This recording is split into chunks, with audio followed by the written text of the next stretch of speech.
I think Texas A&M is going to have two wide receivers who go for over 600 yards this season. That's going to be what we talk about on today's Bold Prediction Friday.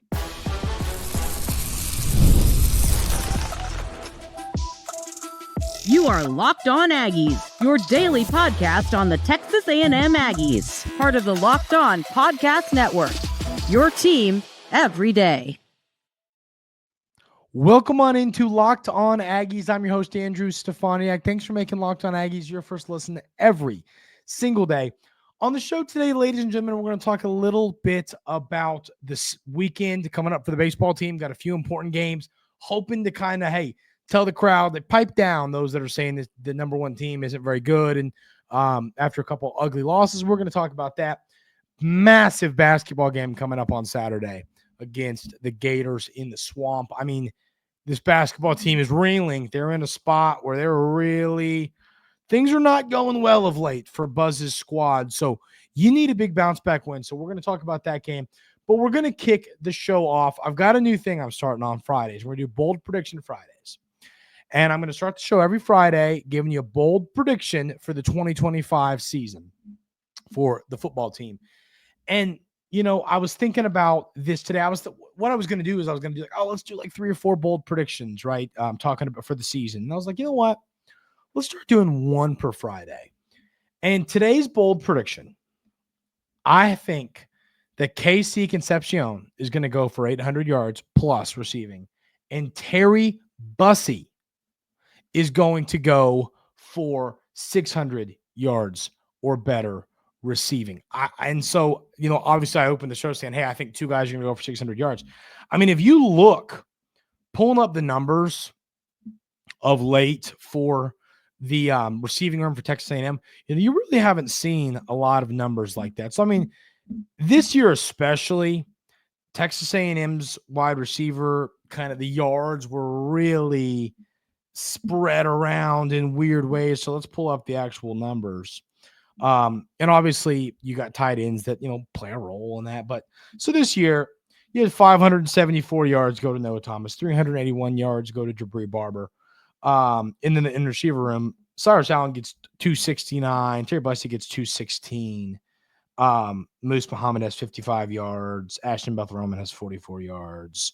Isaiah Williams has 22 yards. So, that's really the bulk of it there. So, I mean, you barely had 2 receivers over 350 yards.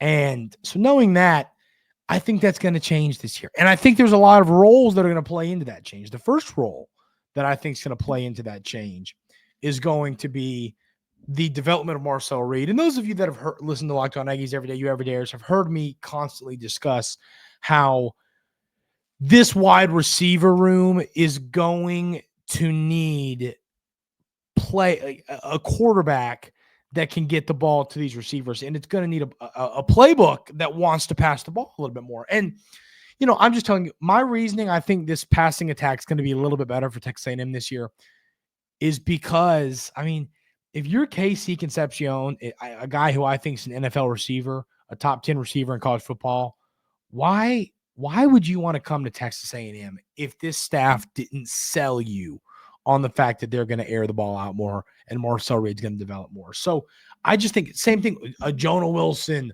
Mario Craver. Like, I think that these guys had to get sold some sort of vision to want to come here.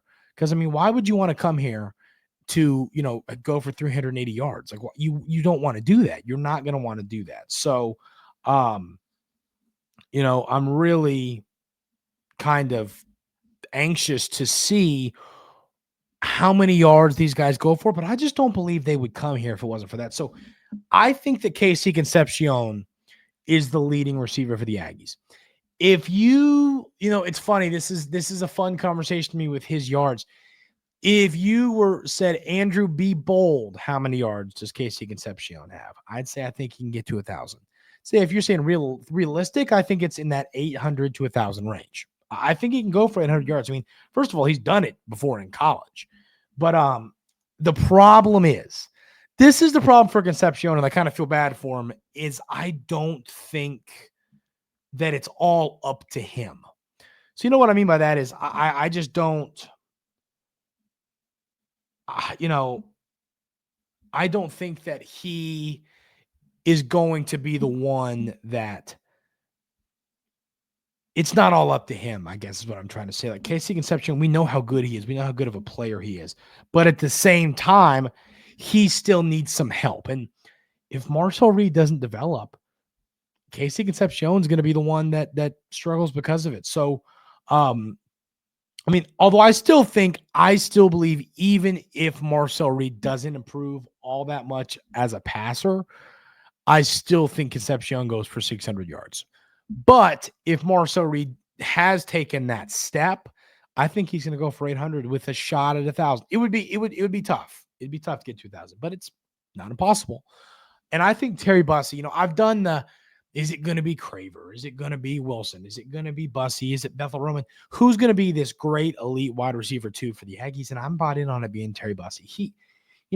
I think what brings me back to reality, when I think about Terry Bussey and I think about this wide receiver room in this team, is the talent. I mean, how good of a player Terry Bussey is. It's not rocket science to sit here and say out loud, hey, I really think that Terry Bussey is going to take that next step and be a dominant receiver for the Aggies. So 600 yards, I guess my overall take on it is, once again, pulling those stats up from this football team. You had how many guys over 200 yards? It was receivers. And if you want to count tight ends, right? If you want to add tight ends to this conversation, you had 6 players over 200 yards receiving last year. I just kind of think that this year you're going to have your more go-to guys. I think Amari Niblack's going to be your tight end that gets a lot of passes to him.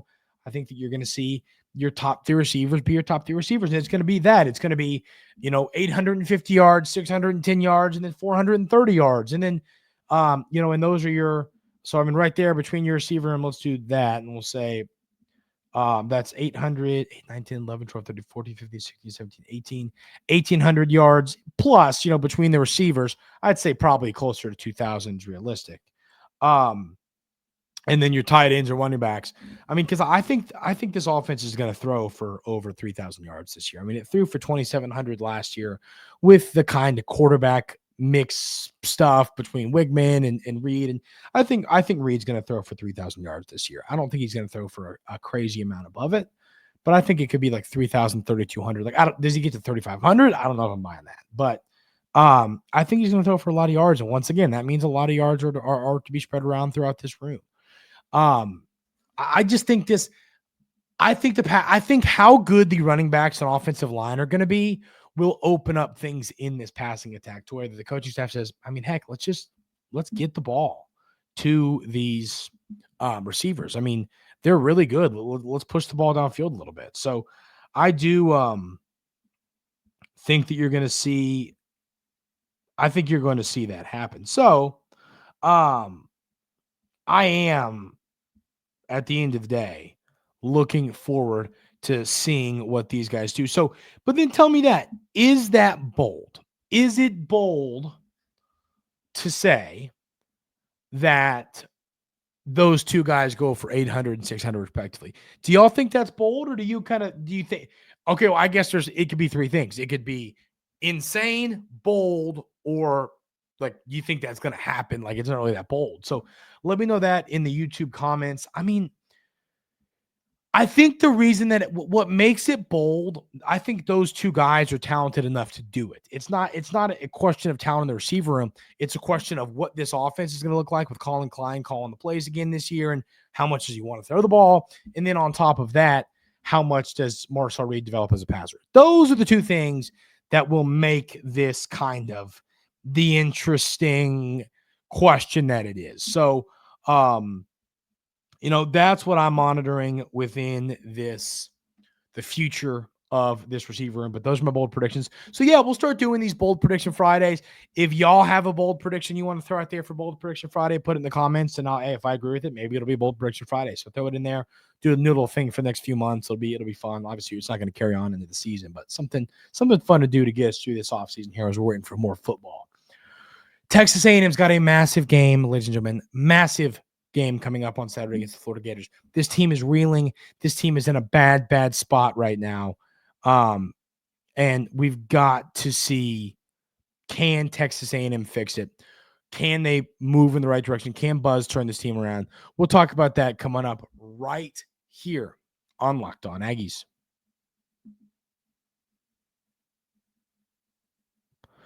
But first, I want to tell you about our friends over at Fabric. Life moves fast, especially when you have a family.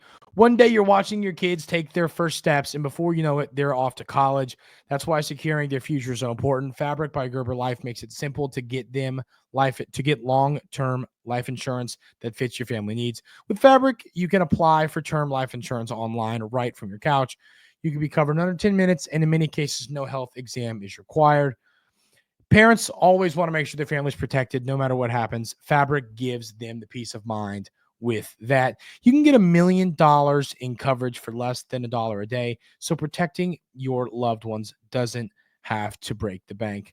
Join the thousands of parents who trust Fabric to help protect their families. Apply today in just minutes at meetfabric.com/lockedoncollege. That's meetfabric.com/lockedoncollege. Policies issued by Western Southern Life Assurance Company, not available in certain states, price subject to underwriting and health conditions.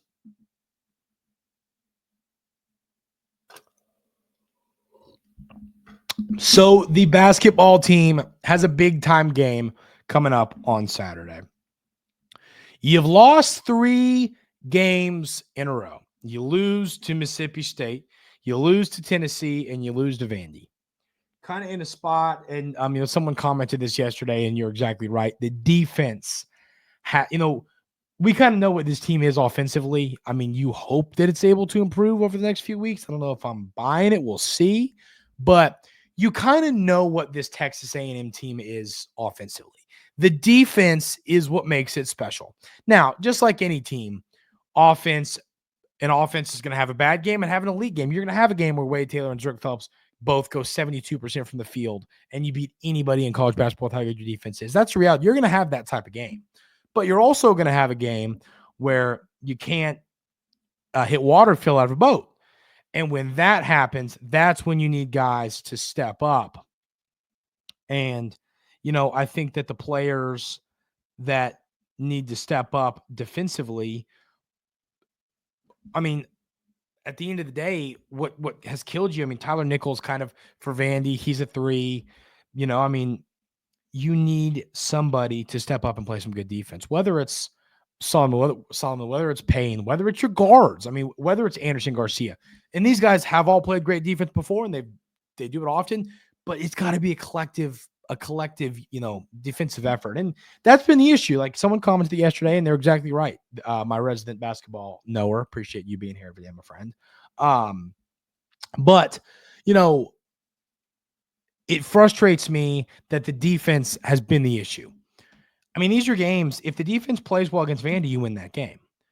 I think if the defense plays better against Tennessee, you win that game. And I know how great Tennessee is defensively. They're probably, they're definitely better than we are defensively. And the Mississippi State, that was just an all systems failure. You kind of throw that one away. But the Vandy game was the one that killed me. They're a good basketball team. Vandy's a good basketball team.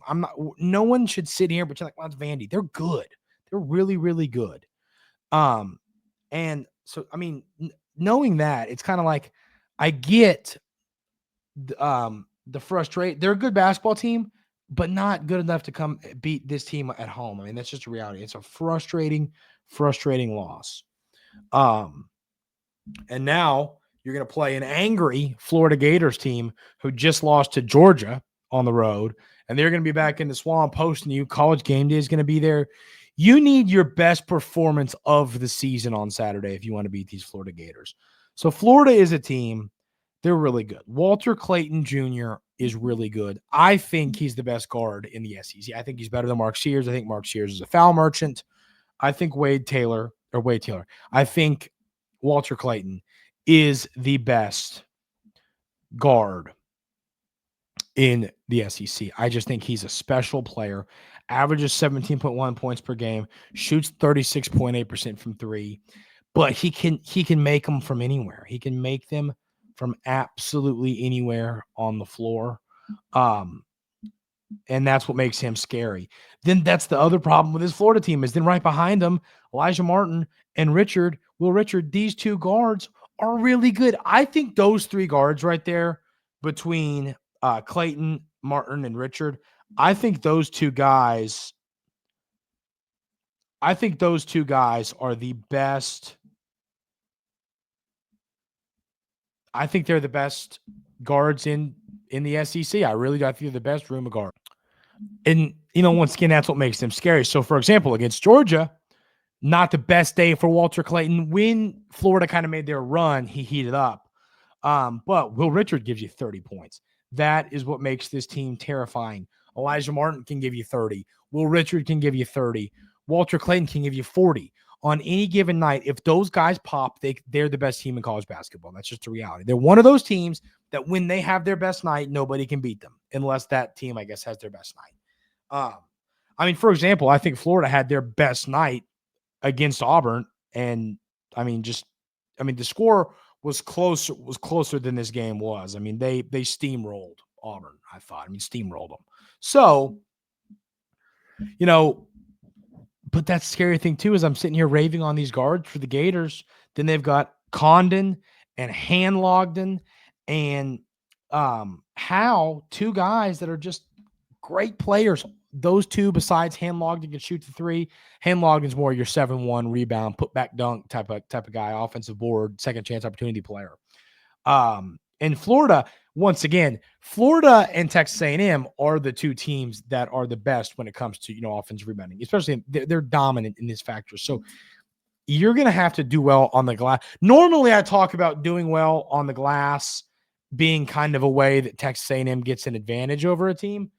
I think in this game, doing well on the glass is something that you've got to do to, stay afloat because they're just as good as it is as you are. So we've got to see Texas A&M hold their own on the glass against the Gators.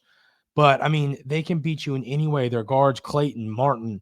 Aberdeen's a great player. Their center, Chinulu, Condon, Howe, Hanlogden. These guys are really, really good. So, if you let them, that's when this team has issues. It's when there's no, when we can't dominate on the boards is I think when Texas A&M has some of their biggest struggles. And that's going to be something you have to monitor against this Florida team that's great on the boards. When you look at Florida on paper, it's hard to see how they're not the best team in college basketball with how good those guards are, how good those forwards are, how good they are on the glass, how well they shoot the ball. 16 assists per game. They only turn the ball over 10 times a game. This team is really good.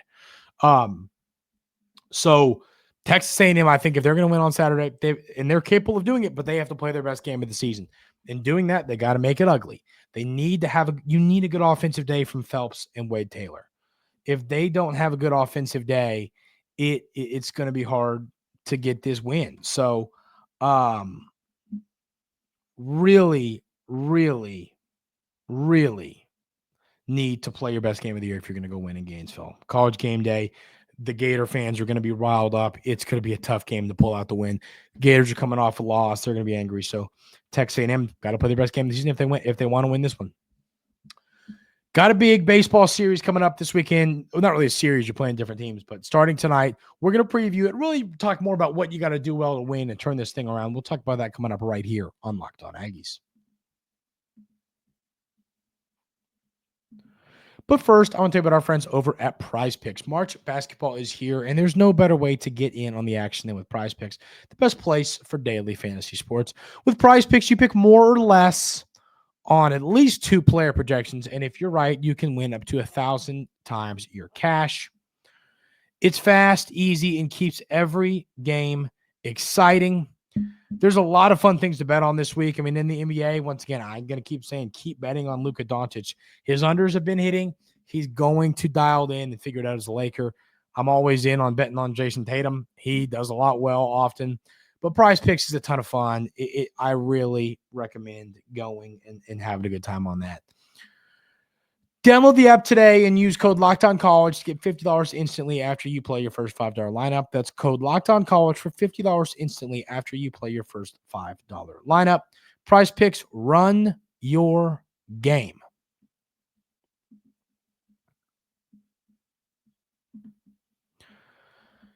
So the baseball team is in a weird spot right now, ladies and gentlemen. As all y'all know, the baseball team is in a spot where they have struggled mightily against Texas State and against Cal Poly, lost 2 games in a row, and people are starting to get concerned. People are starting to say, well, maybe Texas A&M, hey, I don't know, maybe they're not that good, maybe they're overrated. Is Texas A&M the real deal or not?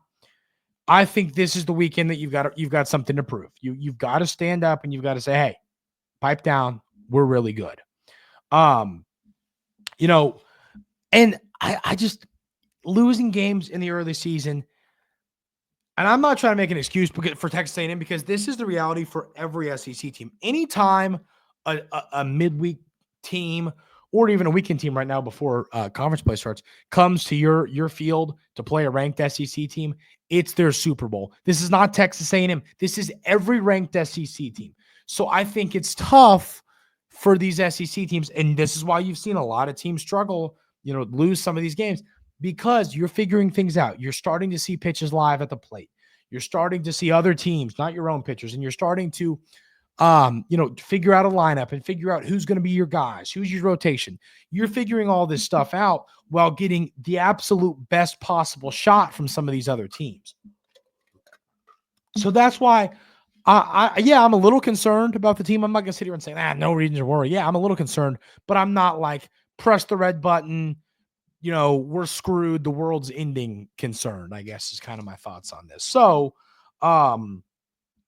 that's kind of where my head's at. I'm sitting here saying this right now. Yes, I have concerns, but I am not sitting here going, okay, the world is ending. We're done for. We're screwed. Like, that's not how I'm sitting here looking at this. So, really what I want you to see this weekend is I want to see you form your lineup. Obviously, Grahovac's gone. You're going to have to find who's going to be your new guy. And, I think this is the stuff you got to dial in. You've, of course, got games coming up against Arizona. That game's tonight. Oklahoma State tomorrow. Oklahoma State's always a great team. And then Rice on Sunday. I think you need a 3-0, 2-1 weekend to feel good about it. I mean, if you leave this thing 1-2, we're going, oh, gosh. So you need a big weekend here just to quiet the haters, because I'm not – now, there's a chance that maybe this team isn't what we thought it was. There's a chance. I'm not completely denying that. What I am saying is we need to continue to dial it in and get this lineup dialed and get the rotation dialed. And if you get that stuff figured out, I'm not worried about this team. I think they're going to be okay, but they've got some stuff to figure out. So that's what I want to see this weekend. Then after this weekend, we'll really start talking about personnel and players and pitching and who's going to be your setup guy. And we'll get into that. But I want to see the team a few more times before we really have that discussion, which we'll likely have next week. So big weekend, lot to prove, need to prove to the world, hey, be quiet, we're fine. Don't worry about us. That is going to do it for today's episode of Locked On Aggies and this week here at Locked On Aggies. Really appreciate y'all being here every single day. Hope everyone has a great weekend. If you haven't already, hit that subscribe button on YouTube. Leave a 5-star review on podcast platforms. All of that helps me out, helps the show out a ton. Have a great weekend. Enjoy the basketball game tomorrow. Enjoy the big baseball games tonight and the rest of this weekend. That's going to do it for today's episode of Locked On Aggies. We'll see you on Monday right here on Locked On Aggies.